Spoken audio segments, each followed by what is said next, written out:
periódica sirve como una herramienta de predicción en la conducta química de un elemento.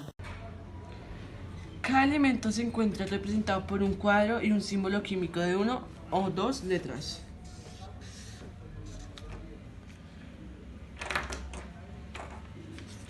Está el símbolo, nombre completo, y en la parte superior izquierda encontramos el número atómico y en la parte inferior encontramos la masa atómica.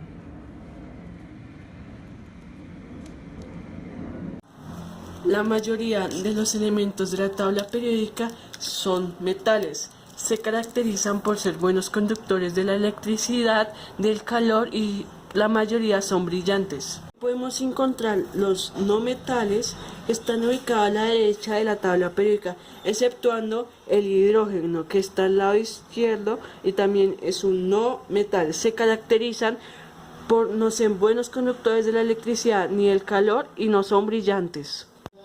La línea que divide los metales de los no metales tiene forma de escalera y estos elementos se llaman metaloides. Se caracterizan porque tienen parte metal y parte no metal. La periódica tiene 18 columnas. Una columna de forma vertical se llama grupos o familia. Estos elementos poseen igual características químicas. Hay 7 filas horizontales en la tabla periódica. Se llaman periodos. Se organizan según lo más alto de nivel de energía. En el lado derecho encontramos los metales alcalinos y también los alcalinotérreos. No podemos encontrar los gases. Y en el centro encontramos los metales de transición. Encontramos los asteriscos que son la parte inferior de la tabla. Son metales de transición internos conocidos como lantáneos y antácnidos. Desde el inicio en la antigüedad se preguntaban de qué está hecho el universo. Demócrito fue uno de los primeros en proponer los átomos, diciendo que no se podían dividir. Tales de Mileto propuso que el agua es el elemento principal de todos y todos los seres necesitan para vivir. Anaximandro decía que el agua no era el componente básico, ya que éste apagaba el fuego, por lo que el fuego no estaba hecho de agua. Él decía que había otra sustancia, así que le llamó apeirón. Anaxímenes propuso que la sustancia principal del mundo era el aire y no el agua. Heráclito propuso que la sustancia principal del universo no era solo una, debe ser compuesta.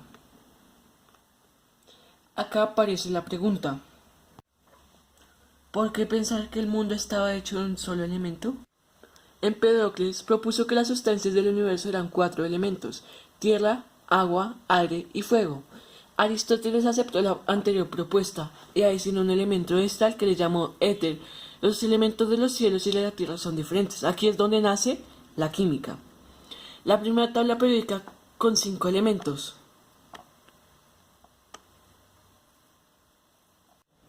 Los egipcios transformaban sustancias para producir metal y vidrio. Los griegos conquistaron Egipto y a este arte lo llamaron chemia. Después los árabes conquistaron Egipto y empezaron a transformar sustancias en alimentos y medicinas. A este lo llamaron alchemia, el arte de transformar. Polos de Mendes se decidió transformar un metal en otro, plomo o hierro, haciéndolo oro. Javier IBN dedicó a explicar que los metales y los no metales son diferentes. Metales arden, no metales no arden. Las sustancias se componen de mercurio y azufre.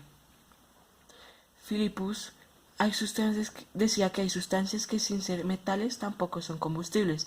Debería haber otro principio en las sustancias, que sería la sal.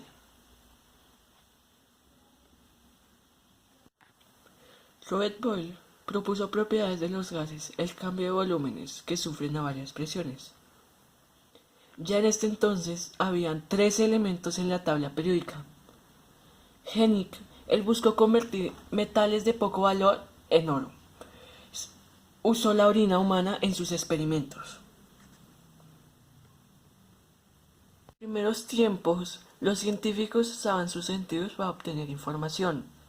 En los siglos XVIII y XIX se descubrió la mayoría de elementos químicos y nació la química como una ciencia. Anthony propuso la importancia de realizar la medición exacta, ya que allí se forma la base de los experimentos, transmutación del elemento. Joseph dijo, los elementos siempre se combinan en proporción definidas y siempre son números enteros. Se cuestionó sobre el peso de los elementos.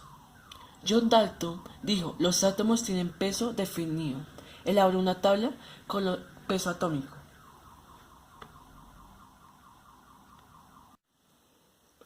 Johann hizo el primer intento por clasificar los elementos químicos en 1817. Observó que para cada elemento químico el peso atómico tiene relación con las propiedades. En 1830 ya habían 54 elementos en la tabla periódica, pero la tabla periódica era difícil de entender. John Jacob creó el sistema más lógico. A cada elemento lo nombró con la primera letra de su nombre. Si se repetía las iniciales, le colocaba hasta la segunda o tercera letra para no confundir. Podemos dar cuenta en esta imagen, Dalton clasificaba sus elementos con símbolos, versus con letras. Hidrógeno H, nitrógeno N, carbono C. Algunos estaban en latín.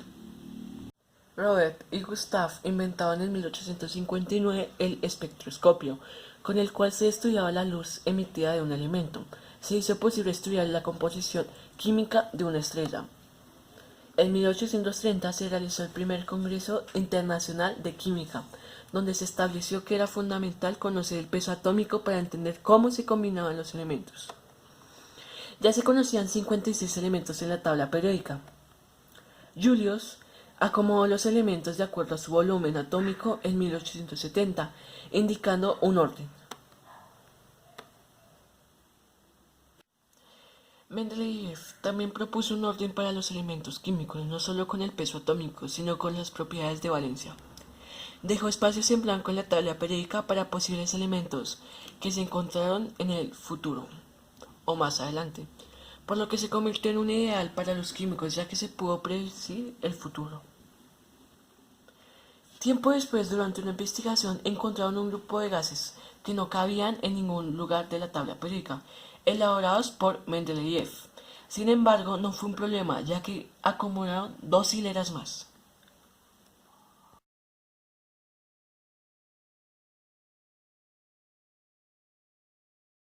Soy Dmitry Mendeleev, soy químico ruso. Inventé la actual forma de la tabla periódica. Mi conocimiento mostró que en el futuro podrían haber más elementos químicos, por lo cual dejé espacios en blanco. Estos elementos los nombré ecaluminio, ecaboro y ecasilicio.